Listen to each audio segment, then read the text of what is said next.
Hello everyone. Today we will discuss about some basics of exercise 5.2.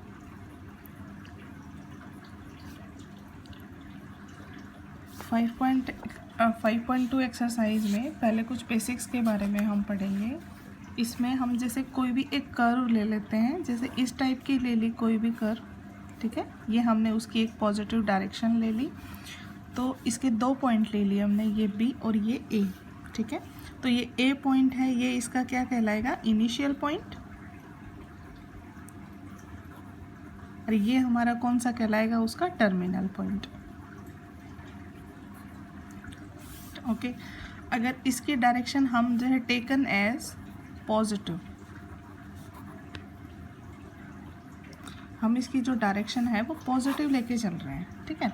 तो अगर इसकी direction opposite काम करेगी तो इसका मतलब वो डायरेक्शन हमारे पास क्या हो जाएगी, नेगेटिव, ठीक है। अब एक कंडीशन यहाँ पर लेता है कि इफ़ अगर initial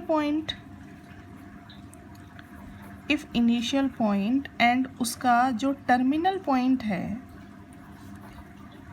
terminal point coincide, then the curve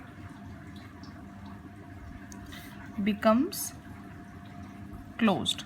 बस ये वाला पॉइंट ध्यान रखना कि अगर किसी का इनिशियल पॉइंट भी और अगर उसका टर्मिनल पॉइंट भी कोइंसाइड कर रहे हैं तो जो कर्व है वो हमेशा क्या बनेगी, क्लोज्ड बनेगी, ठीक है। हम जैसे पहले एक पोजीशन वेक्टर लेके चल रहे थे X I plus Y J plus Z K, यहाँ पर बस हम लोग ले लेंगे X T I plus Y T J plus Z T K, ठीक है। ये जो इक्वेशन है ये हमें देगी पैरामेट्रिक रिप्रेजेंटेशन, ठीक है। तो ये इम्पोर्टेंट है और इसी का यूज़ करेंगे हम क्वेश्चंस में, ठीक है। अब देखिए यहाँ पर नोट कर लेना एक चीज़ कि if the function R T, it means इसकी बात हो रही है, if the function R T represents the curve, represent कर रही है किसको, कर्व को, तो वो कंटिन्यूस है and possesses first derivative which is not equal to 0, जो उसका फर्स्ट डेरिवेटिव है वो नॉट इक्वल टू 0 आना चाहिए। देन जो कर्व है हमारी possesses यूनिक टेंजेंट,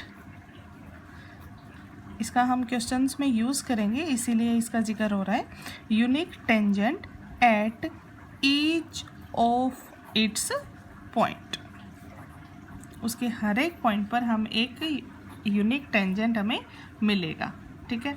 ये कहता है, एक और बात यहाँ पर आती है कि हमारे पास पीस वाइज, अगर हम पीस वाइज स्मूथ लेके चलते हैं, पीस वाइज स्मूथ का क्या मतलब है, जैसे हम लोग कोई भी, हमारे पास ये एक कर्व है, ठीक है, क्लोज कर्व ले ली, जैसे हमारे पास एक स्मूथ कर्व है तो हम इसके पीसेस कर लेते हैं, जैसे इस टाइप से, एक ये हो गया, एक ये इंटरवल, एक ये इंटरवल, इस तरीके से, ठीक है। तो ये पीस वाइज स्मूथ हो जाएगा, ठीक है।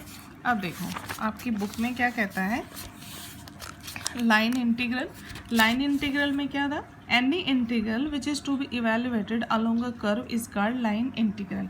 कोई भी इंटीग्रल जो इवेल्युएट हो रही है हमारे कर्व के अकॉर्डिंग, जो हम थोड़ा सा जो हम कर्व लेके चल रहे हैं उससे इवेल्युएट हो रहा है इंटीग्रल, तो हम उसको कहेंगे क्या, लाइन इंटीग्रल, ठीक है।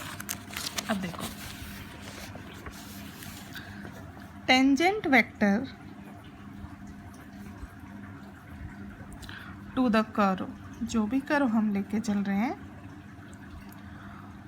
वो आप लोग सिंपल ध्यान रख लेना, D R by D T. अब हमने जैसे पहले ही पढ़ चुके हैं, आर टी हमने क्या लिया था, X T I plus Y T J plus Z T K, ठीक है बेटा। अब हम D R by D T, it means हम इसका डेरिवेशन कर देंगे, so this is D X by D T I cap plus D Y by D T J cap plus D Z by D T K cap, ठीक है।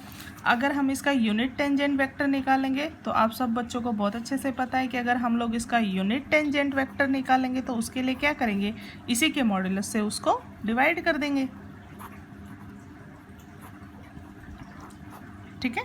ये आपकी book में बहुत अच्छे से आप लोग यहाँ से देख सकते हो। वैसे कुछ ज़्यादा खास है नहीं यहाँ पर, हम सिर्फ इसका सीधा फॉर्मूला यूज़ करेंगे।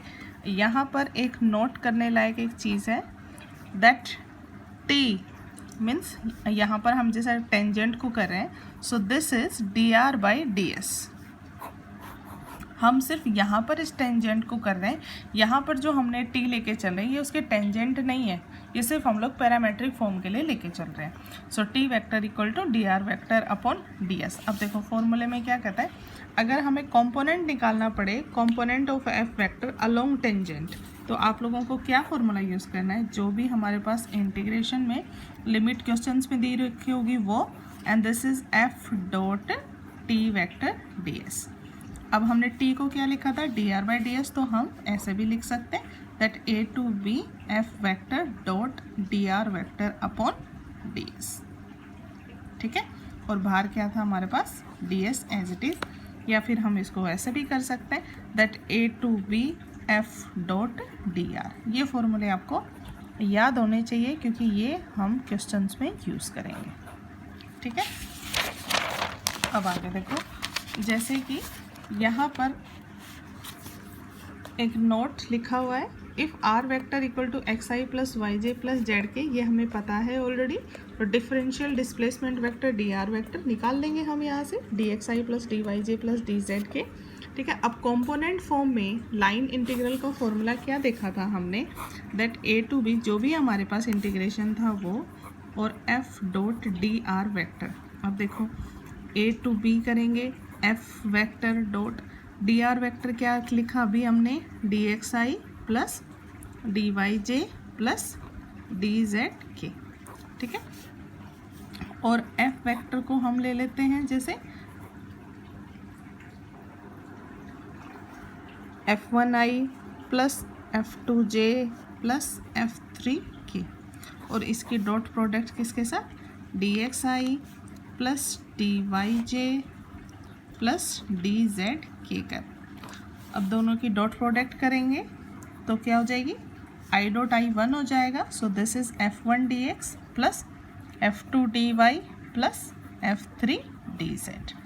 ठीक है, ये कब करना है, जब हमारे पास कंपोनेंट फॉर्म में आ जाएगी।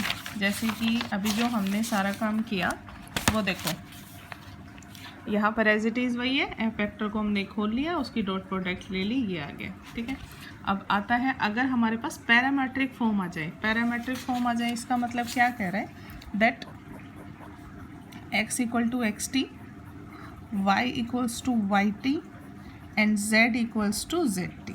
ठीक है, हमें सिंपल इतना ध्यान रखना है, आप लोगों को कुछ ज़्यादा वो करने की कोई ज़रूरत नहीं है कि ये मैम ये फॉर्म आ जाएगा तो क्या करेंगे या कुछ भी करेंगे, तो ऐसा कुछ नहीं है। आप लोग सीधा बस ये फॉर्मूले में पुट कर देना, F dot D R vector.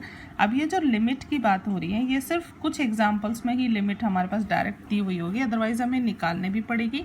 और एक क्वेश्चन आएगा जो पूरे सर्कुलेशन पे होगा, तो जहाँ पर भी सर्कुलेशन की बात आ जाएगी मतलब कंप्लीट, तो कंप्लीट में करेंगे तो क्या हो जाएगा, हमारी लिमिट 0 to 5। ये अभी बात का रिजल्ट है, इस पर ज़्यादा ध्यान देने की ज़रूरत नहीं है फिलहाल। ये जैसे आप लोगों का, जैसे यहाँ बुक में देखोगे तो आपके बुक में यहाँ पर जैसे सी लिखा हुआ है, सो यहाँ पर सी फॉर कर्व। ठीक है, तो ज़्यादा वो कुछ करने की या माइंड करने की कोई ज़रूरत नहीं है, सिंपल जो लिमिट है वो अप्लाई कर देंगे and F dot D R vector. अब देखो इसके एग्जाम्पल्स, जैसे इसका फर्स्ट एग्जाम्पल क्या कहता है, integration F dot D R, F हमें दे दिया, कर्व दे दी, and R vector is this and T varies from -1 to 1। अब हमारे पास जो लिमिट है वो क्या हो गई, -1 to 1। हमें क्या निकालना है, F dot D R vector. F vector हमें दिया हुआ है ये रहा, आर वेक्टर से डी आर वेक्टर निकाल लेंगे हम। ठीक है, और दोनों की डॉट प्रोडक्ट कर देंगे और उसका इंटीग्रेशन कर देंगे। तो ये तो ईजी था, आप लोग कर सकते हो। यहाँ पर सिर्फ थोड़ा सा ध्यान देने की ज़रूरत है, otherwise as it is first example है। ये थोड़ा सा आप लोगों को कंफ्यूज करने के लिए इसने क्या कर दिया, सीधा लिमिट देने के बजाय थोड़ा सा चेंज कर दिया। देखो क्या कहता है, if F vector equal to this, evaluate करना है वही F dot D R means line integral along the curve. तो इसके फर्स्ट में क्या कहता है कि C is the line joining to the point 0 0 0 to 1 1 1। एक लाइन की हमारे पास इक्वेशन दे दी। ठीक है, पॉइंट्स दे दिए, हम उसकी इक्वेशन बना लेंगे अब बहुत आराम से।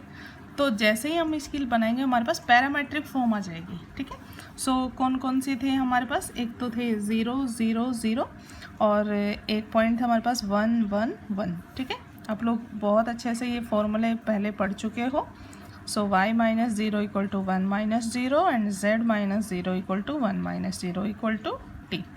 कोई भी हम एक फंक्शन मान लिया यहाँ पर t। अब देखो, तो यहाँ से हमारे पास x इक्वल टू टी आएगा, y इक्वल टू टी आएगा and z equal to T आएगा। ठीक है, तो ये किस में आ गई हमारे पास, पैरामेट्रिक इक्वेशंस में।